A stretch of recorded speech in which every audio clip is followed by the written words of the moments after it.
acara Takengon Fun Rafting Festival tahun 2022. Hari ini Selasa 15 Februari 2022 dimulai.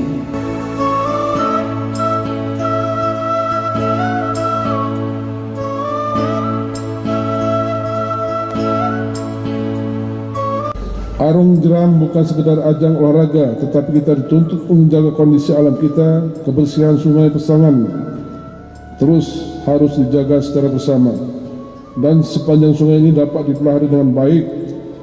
Kemudian dengan mengucapkan bismillahirrahmanirrahim,